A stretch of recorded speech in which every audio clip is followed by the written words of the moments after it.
Meus irmãos, graça e paz. Hoje é um dia muito especial, no qual nós podemos reservá-lo ao Senhor para servi-lo, para adorá-lo, para dedicar única e exclusivamente a Ele. E nesse intuito eu quero convidar para que você abra sua Bíblia em Atos, capítulo 2. Atos, capítulo 2. Nós leremos dos versículos 42 a 47. E perseveravam na doutrina dos apóstolos e na comunhão, no partir do pão e nas orações. Em cada alma havia temor, e muitos prodígios e sinais eram feitos por intermédio dos apóstolos. Todos os que creram estavam juntos e tinham tudo em comum. Vendiam as suas propriedades e bens, distribuindo o produto entre todos à medida que alguém tinha necessidade. Diariamente, perseveravam unânimes no templo, partiam o pão de casa em casa e tomavam as suas refeições com alegria e singeleza de coração, louvando a Deus e contando com a simpatia de todo o povo. Enquanto isso, acrescentava-lhes o Senhor, dia a dia, os que iam sendo salvos. Vamos orar mais uma vez? Deus bendito, obrigado pelo tempo que podemos estar diante do Senhor, louvando, adorando, falando contigo, expressando o nosso amor e a nossa adoração a Ti. E queremos rogar nesse momento para que o Senhor nos conduza e continue a nos conduzir, dando-nos entendimento da Tua Palavra. Obrigado porque através dela agora nesse momento nós podemos aprender a respeito de uma igreja modelo que serve para nós, mas também na continuidade desse livro nós percebemos homens, líderes que foram levantados para cuidar, zelar e conduzir essa igreja. Portanto, ó Pai, sê conosco, dá-nos entendimento e nos firme na Tua Palavra nesse momento. Nós oramos assim em nome de Jesus. Amém.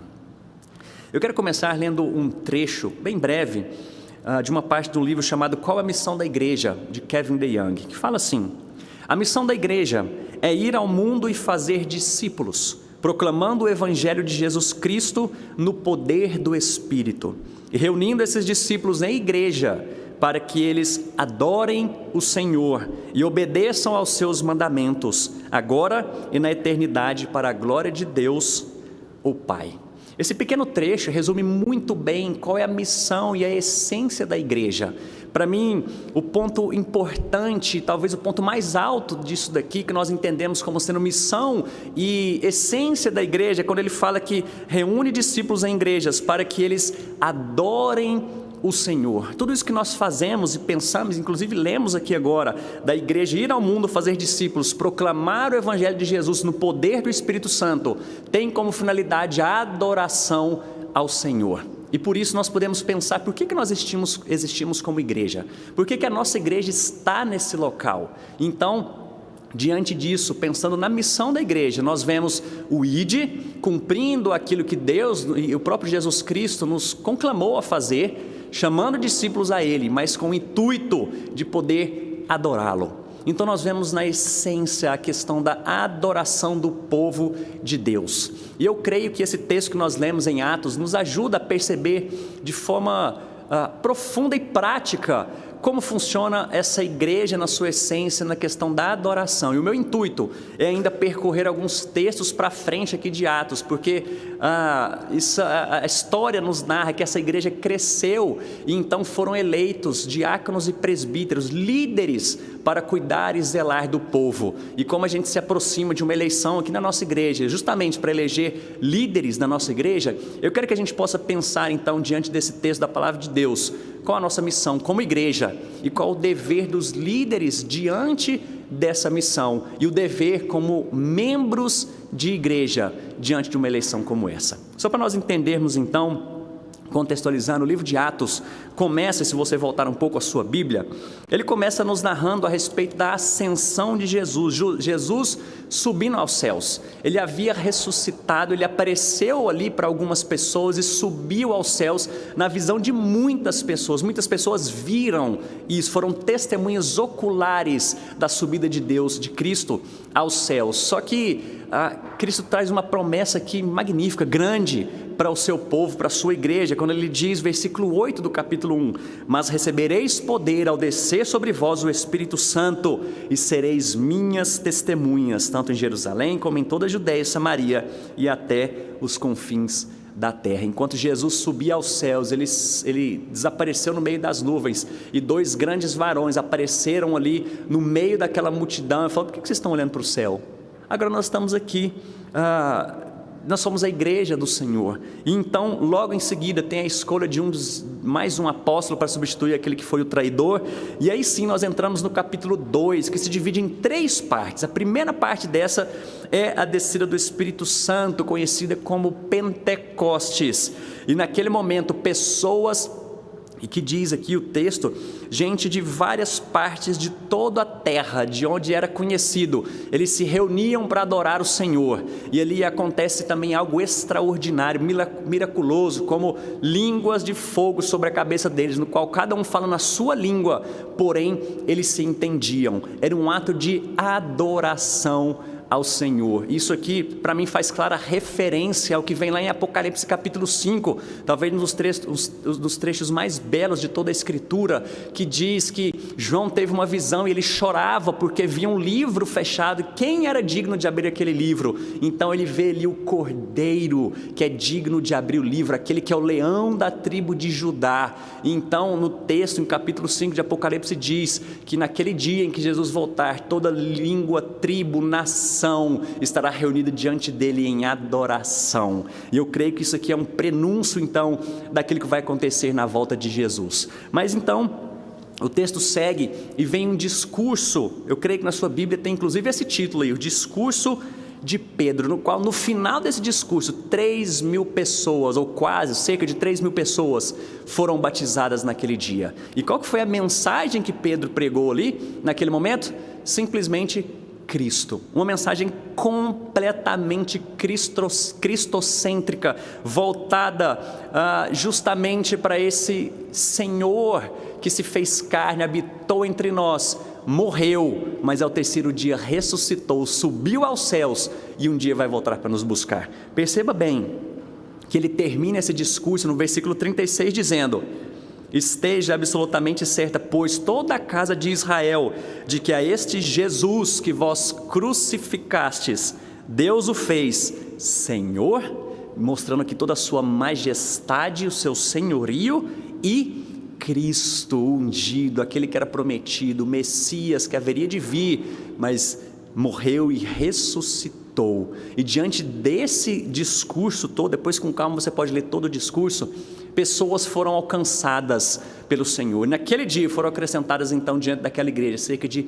3.000 pessoas. E agora nós temos a partir do versículo 42, a terceira parte desse capítulo 2, que mostra como, e eu creio que tem um título aí ainda na sua Bíblia, como viviam os convertidos, e mostra para nós então quais foram os efeitos do Pentecostes, do Espírito Santo estar sobre aquelas pessoas, aquele que Cristo havia prometido, o Consolador que estaria com a sua igreja. Agora de forma prática, o Consolador estava na sua igreja, habitando em cada membro daquela igreja. E então quais foram os efeitos, ou como aquela igreja vivia? E isso mostra para nós uma igreja modelo. Só lembrando que aquela não era uma igreja perfeita.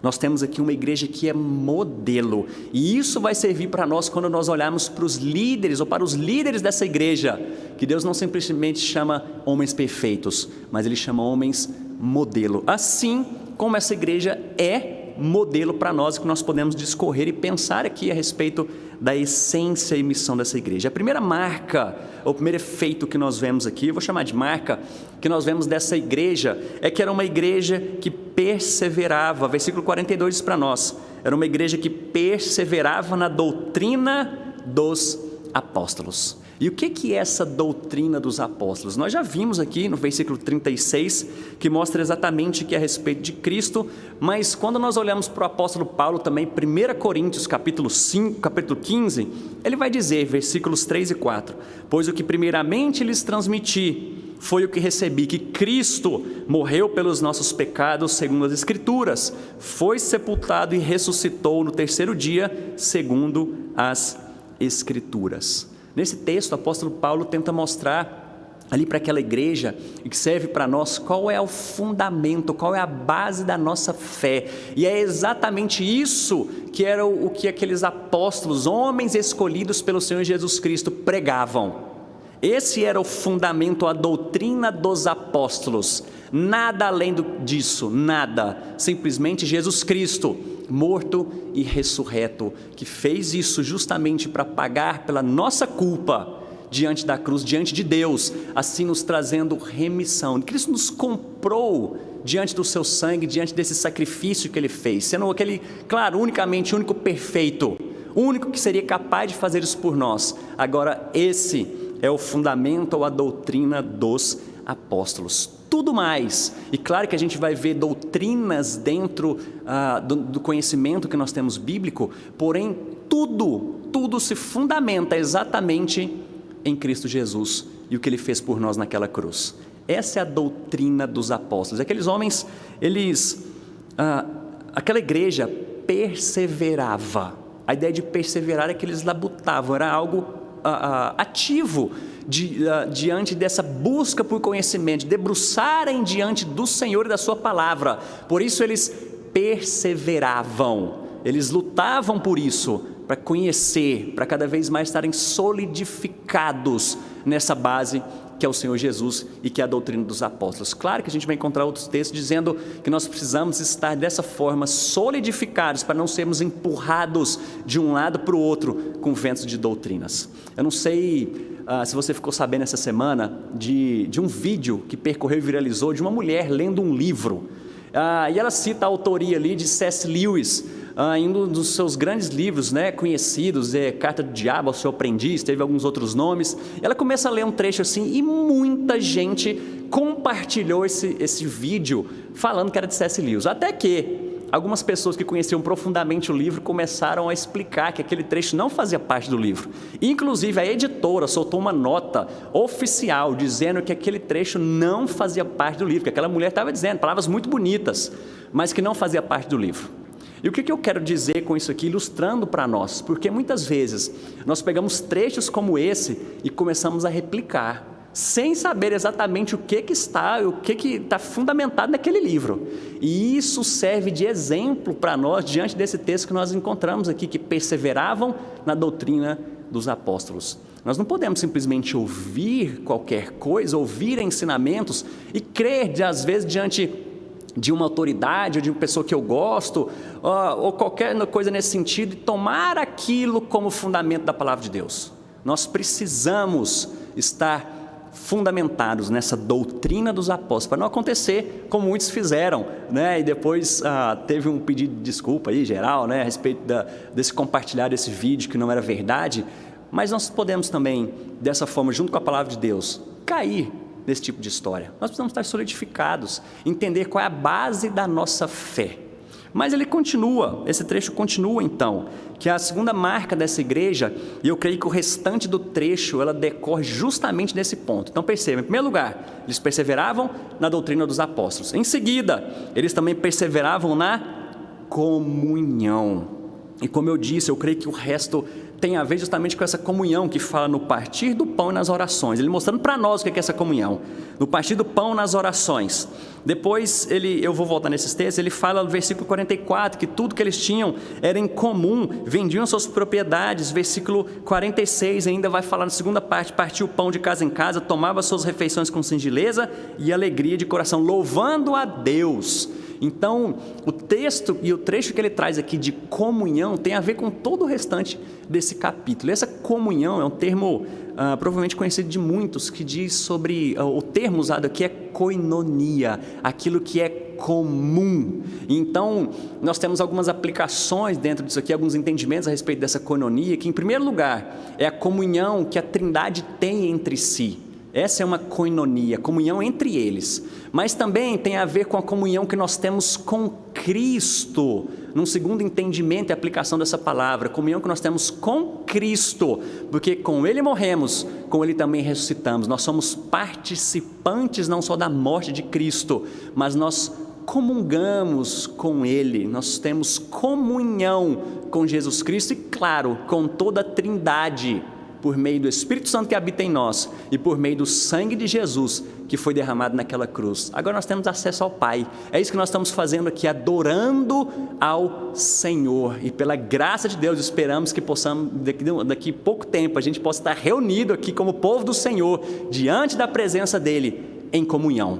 Mas o texto, eu creio que dá uma ênfase maior ainda a uma terceira aplicação para nós dentro de koinonia, aquilo que nós temos em comum, que é a comunhão dos santos. Agora é o povo tendo algo em comum, e aí ele entra a questão da adoração, do partir o pão e tantas outras aplicações aqui que nós vamos correr esse texto aqui agora, pensando a respeito dessa comunhão. E ele diz então, no partir do pão e nas orações. Esse partir do pão não é só a ideia da questão da ceia do Senhor, porque está envolvido isso aqui também, só que mais claramente a partir do versículo 46, porque eles perseveravam diariamente unânimes no templo, partiam pão, e ele fala de casa em casa.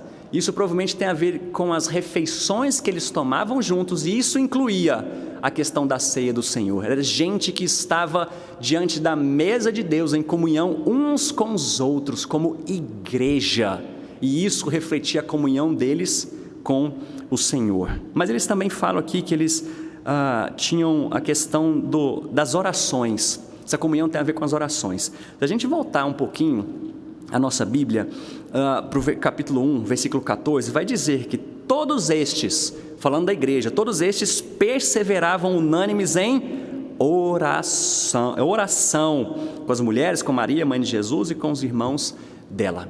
Percorrendo o livro de Atos, nós vamos perceber que essa era uma igreja que perseverava na oração. Isso era comum entre eles, a questão da oração, serem unânimes, estarem juntos em oração. E esse é um modelo que nós temos aqui para nós, como povo de Deus, como igreja, sermos perseverantes juntos, compartilharmos, termos isso em comum, uma vida de oração uns pelos outros. É o que nós fizemos aqui, o que o presbítero Gustavo fez no início, orando por alguns irmãos que estão precisando da intervenção de Deus na sua saúde. Nós oramos uns pelos outros. Esse é o ponto que o texto nos diz. E olha só que interessante o versículo 43, que para mim é como se Lucas, que está escrevendo o texto, que ele está dizendo: gente, eu quero mostrar para vocês que essa igreja ele é muito detalhista, quero mostrar para vocês que eles perseveravam na doutrina, na comunhão, e olha só o resultado disso. E talvez aqui é um parênteses que ele faz, eu quero mostrar para vocês o resultado disso, e depois ele continua discorrendo o que é essa comunhão. Ele fala: em cada alma havia temor, e muitos prodígios e sinais eram feitos por intermédio dos apóstolos. O ponto principal aqui não é simplesmente a ideia de prodígios e sinais que eram feitos por meio dos apóstolos, mas em cada alma havia temor. Por conta dessa comunhão que eles tinham, por causa desse conhecimento e perseverança na doutrina, isso trouxe temor para o coração deles. E esse temor não é simplesmente a ideia de medo. Não é esse uso que a gente faz de alguém temer, de ter medo, apesar de que pode ser aplicada para essa palavra de temor, porque nós deveríamos ter medo de ofender a santidade do nosso Deus. Nós estamos diante de um Deus que é justo, santo, odeia e não tolera pecado. Então o temor diante dele tem a ver com ter medo de ofender a santidade e a retidão do nosso Deus. Mas tem a ver, eu creio que é o ponto forte desse trecho aqui de temor, é de ter um zelo, de ter um cuidado, é de ter essa fé alicerçada no Senhor. E olha que eles dizem que em cada alma, por conta dessa fé solidificada nas bases da doutrina dos apóstolos e essa comunhão, havia temor. Então ele continua dizendo no capítulo 44 ainda implicações dessa comunhão. Todos os que creram estavam juntos e tinham tudo em comum. Alguns vendiam as suas propriedades e bens, distribuindo o produto entre todos à medida que alguém tinha necessidade. É perceptível que não eram todos que vendiam as suas casas, porque logo mais adiante ele vai dizer que eles se reuniam e partiam o pão de casa em casa. Ou seja, o pessoal tinha casa, mas alguns, vendo a necessidade daquela comunidade, eles partilhavam dos seus bens. E é onde nós vamos entender a história de que dar é melhor do que receber. É a ideia de que nós participamos junto com o sofrimento dos santos, aqueles que padecem. Nós utilizamos aquilo que Deus tem nos abençoado para poder trazer alívio, para trazer misericórdia, e nós ouvimos isso há alguns domingos, a respeito dessa misericórdia de se colocar no lugar do outro. É por isso que eles partilhavam, tinham tudo em comum, para suprir a necessidade dos santos. É por isso, e nós vamos falar, eu vou falar isso depois no final, porque nós temos algumas medidas, como por exemplo a Páscoa Solidária, é exatamente para a questão de comunhão, para a questão de suprir as necessidades daqueles que padecem. Mas ele continua, versículo 46, essa comunhão não era simplesmente nesse partir do pão e tudo mais, isso também refletia na adoração que eles tinham em comum, em conjunto. Diariamente perseveravam unânimes no templo, partiam pão de casa em casa e tomavam as suas refeições com alegria e singeleza de coração, louvando a Deus. Isso aqui mostra como é que era a dinâmica de culto daquela igreja e daquele povo. Eles perseveravam diariamente. E eu entendo que isso aqui era uma questão também da própria época deles, né? Que eles podiam estar no culto diariamente, coisa que eu acho que nós também poderíamos, mas Deus hoje nos chama, talvez de uma forma até mais fácil, para nós separarmos um dia na semana para Ele, cultuarmos ao Senhor. E claro que eu estou tirando aqui a exceção desses tempos que a gente não pode estar reunidos aqui, mas diante desse um dia, nós vemos que tem gente ainda que faz pouco caso, gente que prefere curtir uma preguiça em casa ou fazer qualquer outra coisa, a não ser estar em comunhão com os santos. E olha só como é que essa igreja agia, diariamente perseveravam unânimes no templo, e em seguida eles partiam pão, e agora compartilhar refeição juntos, e o compartilhar de uma vida em comum. Eles cresciam e caminhavam juntos, e faziam isso com alegria e singeleza de coração. Isso trazia alegria para o coração deles, poderem estar juntos, e eles louvavam a Deus.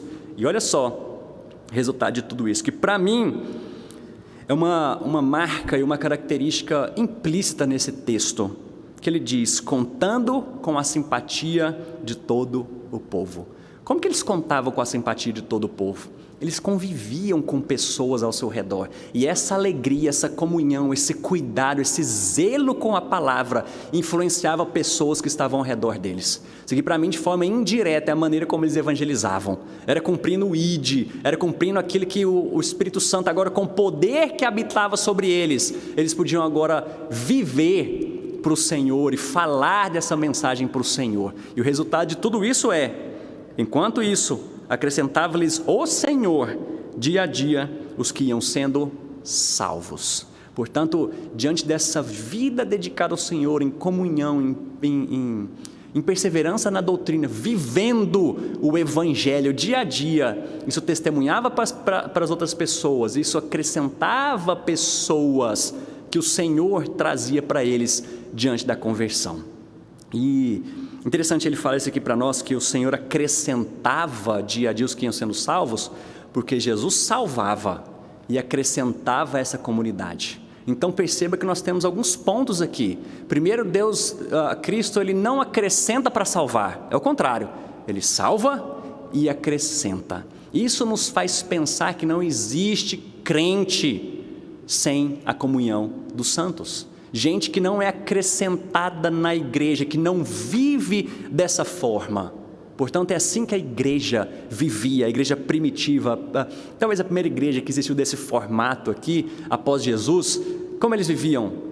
Juntos, eram acrescentados, eles tinham koinonia, comunhão, tinham coisas em comum para compartilhar, não só a sua fé, que é claro que todos nós temos em comum, um só Espírito, um só batismo, uma só fé, um só Deus, mas eles tinham coisas em comum e poderem compartilhar isso diariamente.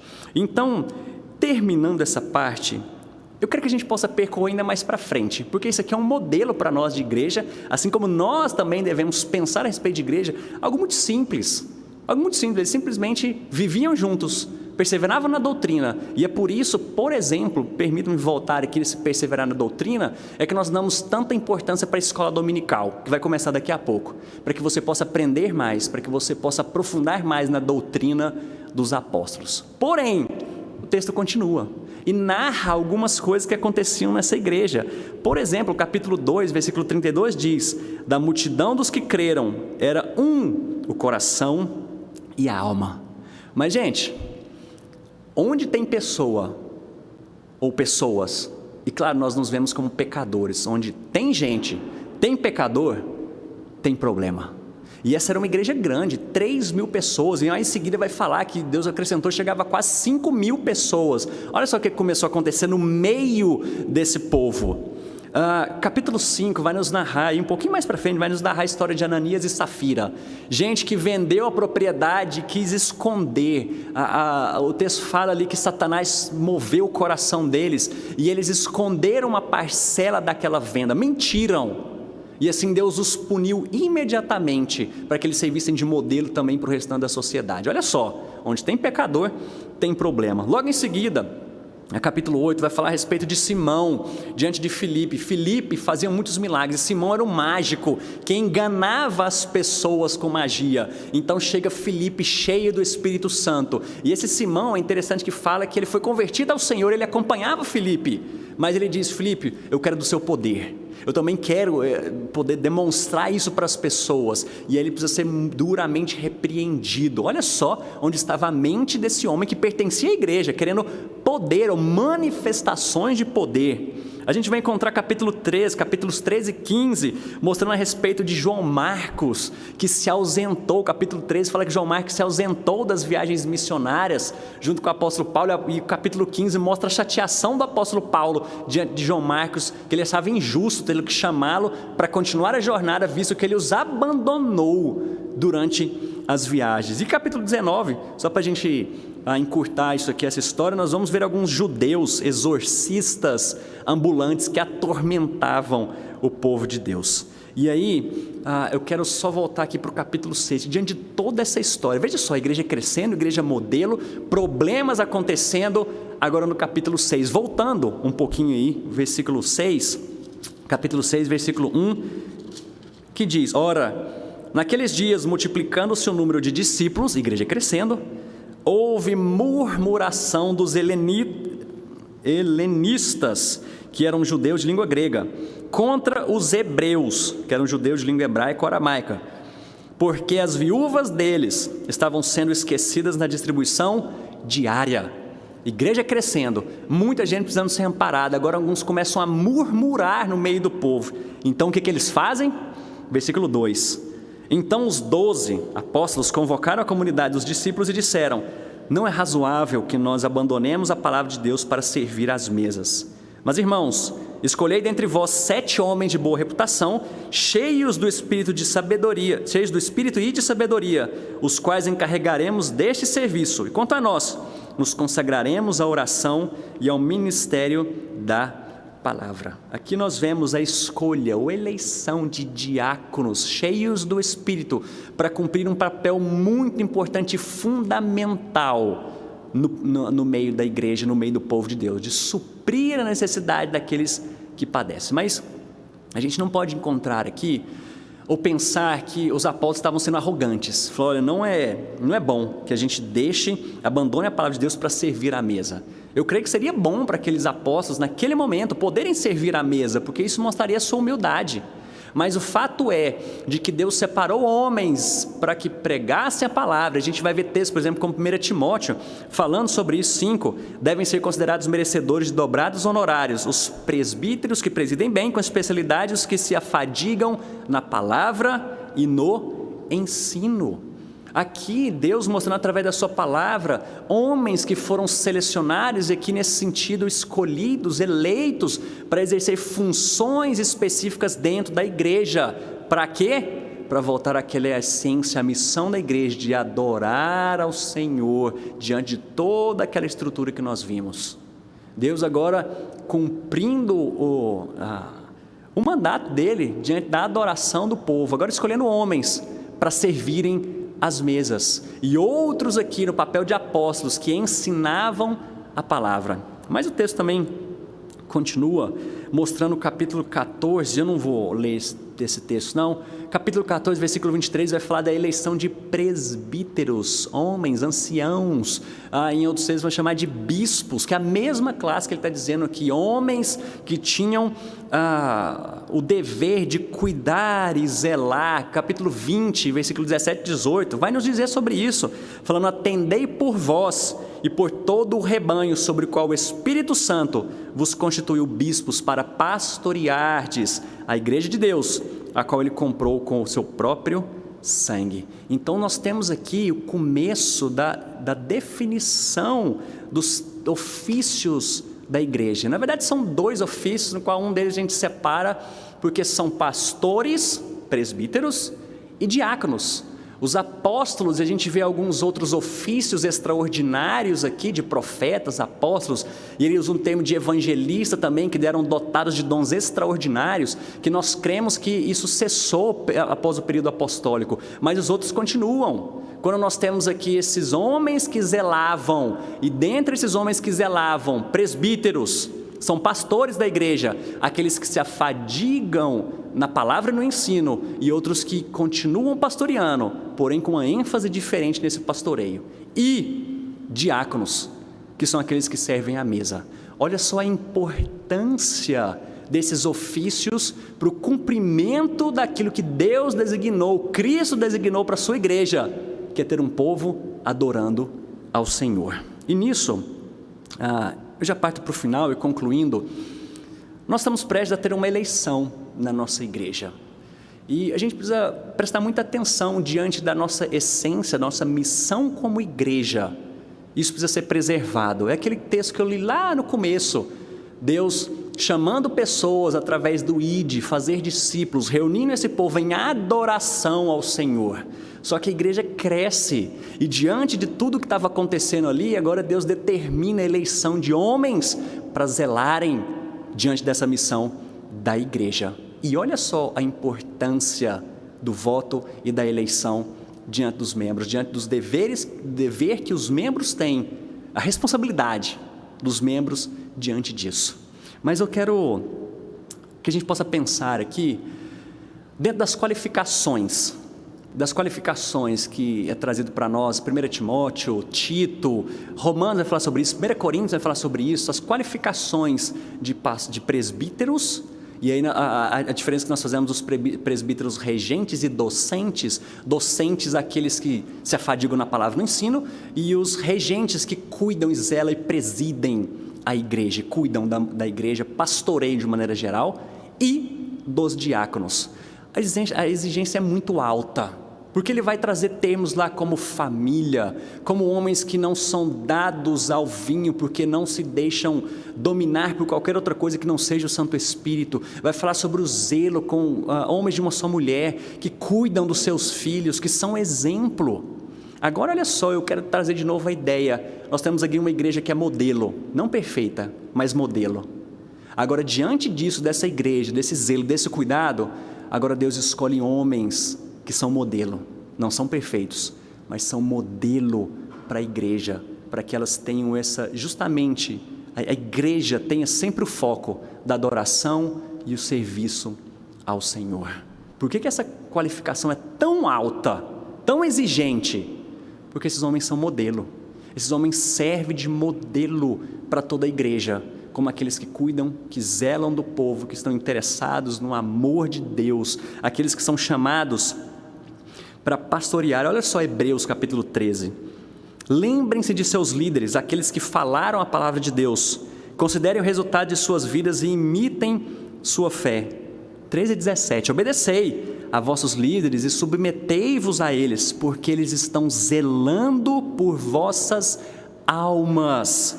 E agora o ponto talvez mais pesado aqui, como homens que terão que prestar contas. A responsabilidade é muito grande, por isso que a exigência é muito grande, por isso que a responsabilidade da igreja e desses líderes é muito grande.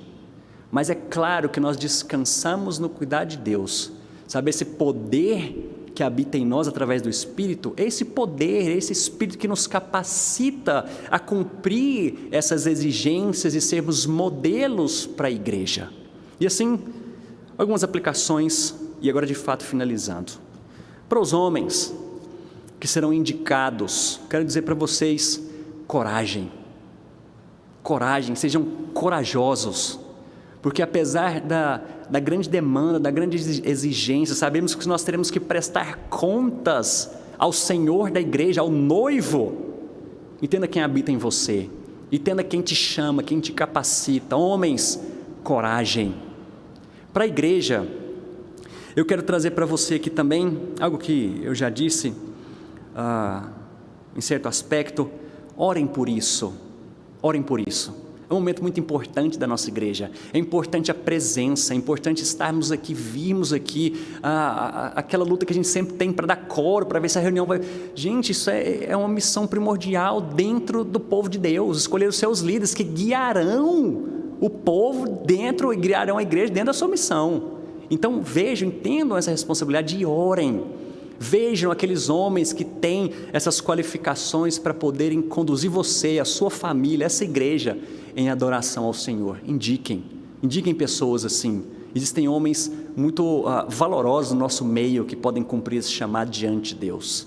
E por fim, que Deus possa nos abençoar como igreja do Senhor, para que a gente possa cumprir exatamente o mandato dele para nós, em adoração, servi-lo, fazer discípulos, para que naquele dia final, todo povo, língua e nação se reúna diante daquele que é o Senhor da igreja, adorando e dizendo: Santo, Santo, Santo é o Senhor.